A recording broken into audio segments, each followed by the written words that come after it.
গল্পকথনে আপনাদের আমন্ত্রণ। পড়ছি হুমায়ূন আহমেদের আনন্দ বেদনার কাব্য। আজকের গল্প 1971। গল্প শুনতে ভালো লাগলে সাবস্ক্রাইব করার অনুরোধ রইল।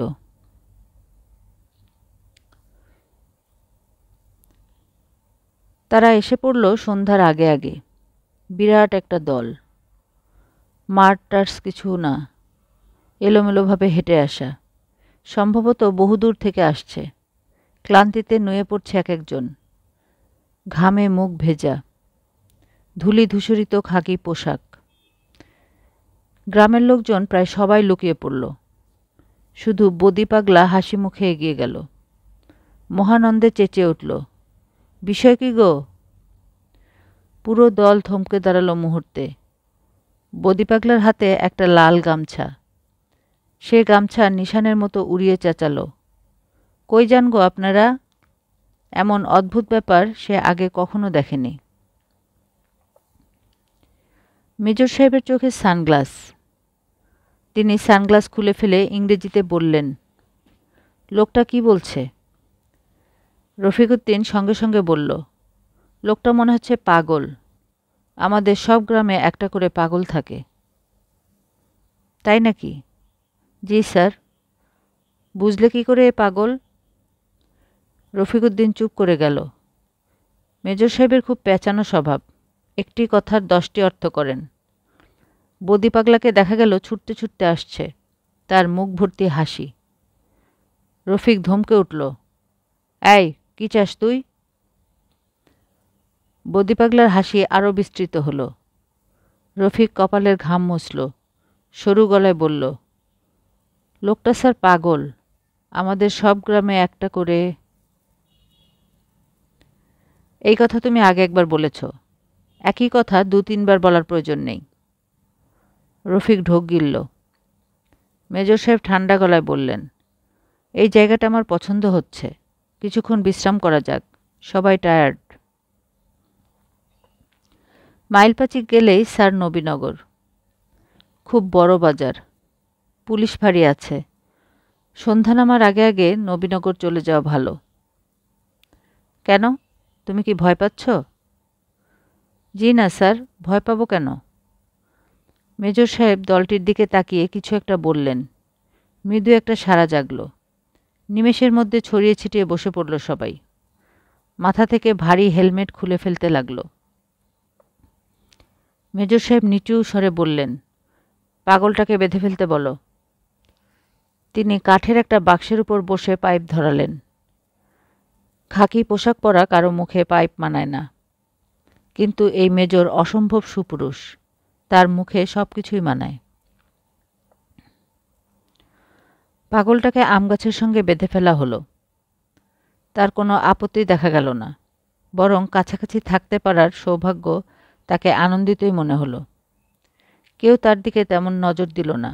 এরা অসম্ভব ক্লান্ত, এদের দৃষ্টি নিরাসক্ত ও ভাবলেশীন। মেজর সাহেব পানির বোতল থেকে কয়েক চুমুক পানি খেলেন। বুট জুতা জোড়া খুলে ফেললেন। তার বাঁ পায়ের গোড়ালিতে ফোসকা পড়েছে। রফিক বলল, ডাব খাবেন স্যার? মেজর সাহেব সে কথার জবাব না দিয়ে শান্তস্বরে বললেন,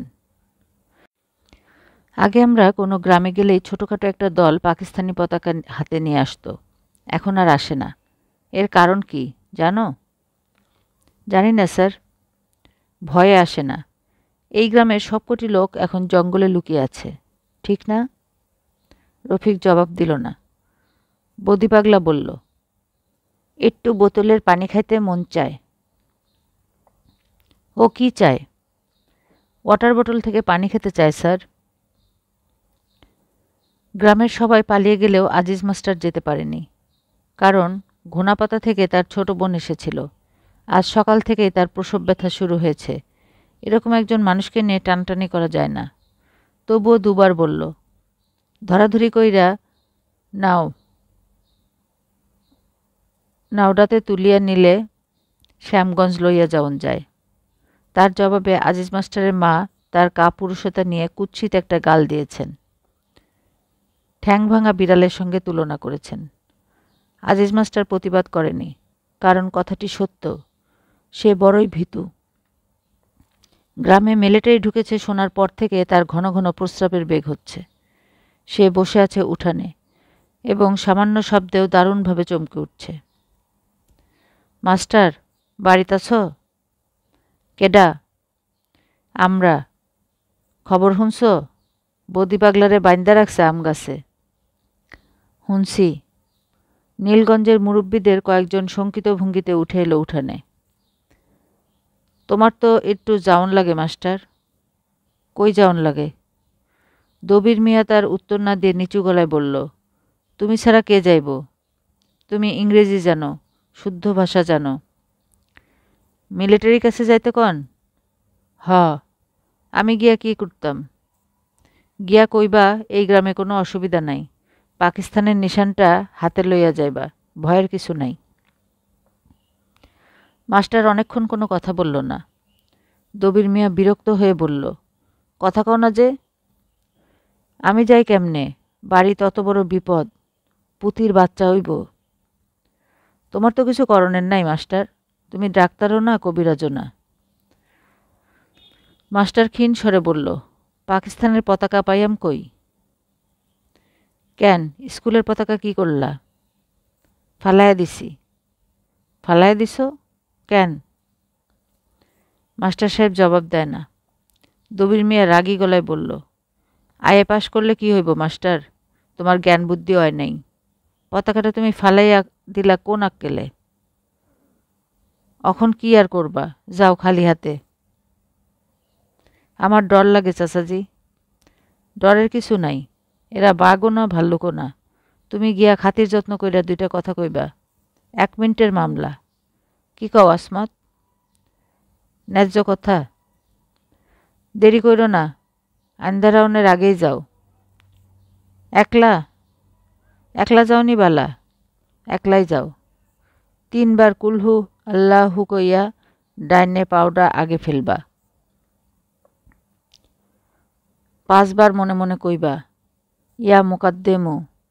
ভয় ডরের কিছুই নেই মাস্টার, আল্লাহ পাকের কালাম, এর মর্তবাই অন্যরকম। আজিজ মাস্টার মাথা নিচু করে বসে রইল। তার আবার প্রস্রাবের বেগ হয়েছে। ঘরের ভিতর থেকে পুতি কু কু করছে। প্রথম পোয়াতি, খুব ভোগাবে। ভইনটারে এমন অবস্থায় ফালাইয়া কেমনে যাই? এইটা কি কথা? তুমি ঘরে থেকে করবাটা কি? বেকুবের মতো কথা কও খালি। ওঠো দেখি। আজিজ মাস্টার উঠল। মেজর সাহেব দীর্ঘ সময় তার দিকে সরু চোখে তাকিয়ে রইলেন। অন্ধকার হয়ে আসছে, তার মুখের ভাব ঠিক বোঝা যাচ্ছে না। তিনি বসে আছেন কাঠের একটি বড় বাক্সের উপর, পা দুটি ছড়ানো। মেজর সাহেব পরিষ্কার বাংলায় বললেন, কি চাও? আজিজ মাস্টার থতমত খেয়ে গেল। এ বাংলা জানে নাকি? কি আশ্চর্য! কি চাও তুমি? জি কিছু চাই না। মেজর সাহেব এবার ইংরেজিতে বললেন, কিছু না চাইলে এসেছো কেন? তামাশা দেখতে? সার্কাস হচ্ছে? আজিজ মাস্টার ঘামতে শুরু করল। মেজর সাহেবের পরবর্তী সমস্ত কথোপকথন হলো ইংরেজিতে। আজিজ মাস্টার বেশিরভাগ জবাবই দিল বাংলায়। তাতে অসুবিধা হলো না, মেজর সাহেব ভালো বাংলা জানেন। তুমি কি করো? আমি এখানকার প্রাইমারি স্কুলের টিচার। এখানে আবার স্কুলও আছে নাকি? জি স্যার। আর কি আছে? একটা মসজিদ আছে। শুধু মসজিদ, মন্দির নাই? পূজা হয় যেখানে?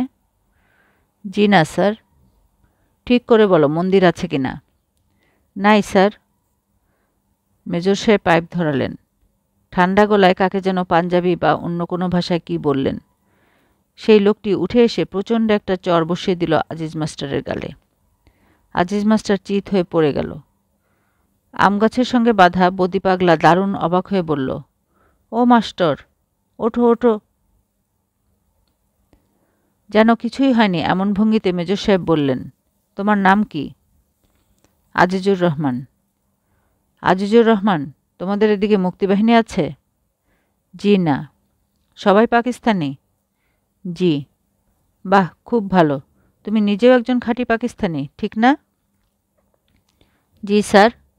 সবাই পাকিস্তানি হলে এত ভয় কিসের? আমার তো মনে হয় এই গ্রামের সবাই পালিয়েছে। মেয়েগুলো লুকিয়ে আছে জঙ্গলে, ঠিক না? আজিজ মাস্টার জবাব দিল না। তার মাথা ঘুরছে, বমি আসছে। বহু কষ্টে সে বমির বেগ সামলাতে লাগল। তোমাদের কি ধারণা আমরা তোমাদের মেয়েদের ধরে নিয়ে যাব? আজিজ মাস্টার চুপ করে রইল। কি কথা বলছো না যে? তোমার নিজের স্ত্রীও কি জঙ্গলে লুকিয়েছে? স্যার, আমি বিয়ে করিনি। বিয়ে করনি? বয়স কত তোমার? 40। 40? এখনো বিয়ে করনি? তাহলে চালাও কিভাবে? মাস্টার বেড করো? আজিজ মাস্টার কপালের ঘাম মুছল। মেজর সাহেব হুঙ্কার দিয়ে উঠলেন, কথার জবাব দাও। রফিকুদ্দিন ক্ষীণ স্বরে বলল,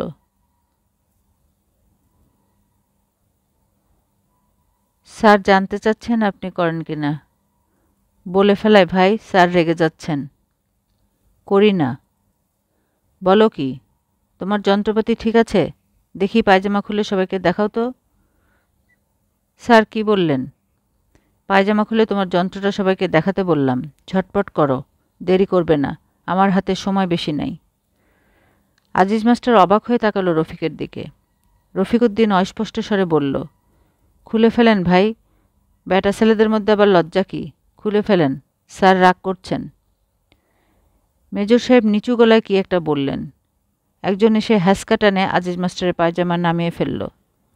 মেজর সাহেব বললেন, জামাটাও খুলে নাও। আজিজ মাস্টার দু হাতে তার লজ্জা ঢাকার চেষ্টা করতে লাগল। একটা মৃদু হাসির গুঞ্জন উঠল চারদিকে। একজন কে যেন কাগজের দলা পাকিয়ে ছুঁড়ে মারল আজিজ মাস্টারের দিকে।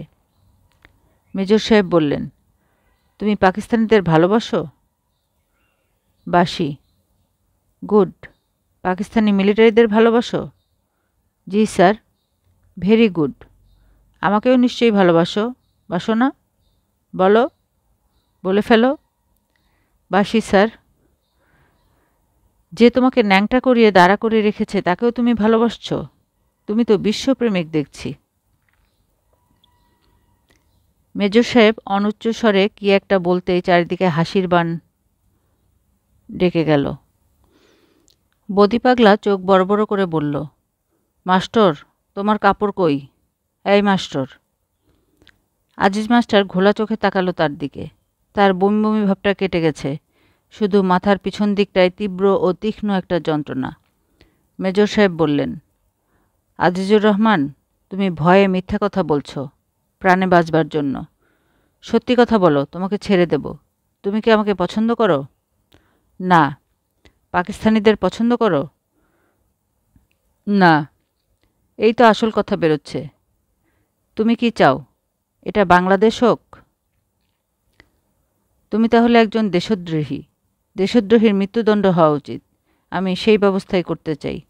নাকি তুমি বাঁচতে চাও? আজিজ মাস্টার জবাব দিল না। দেরি করবে না, বলে ফেলো বাঁচতে চাও কি না।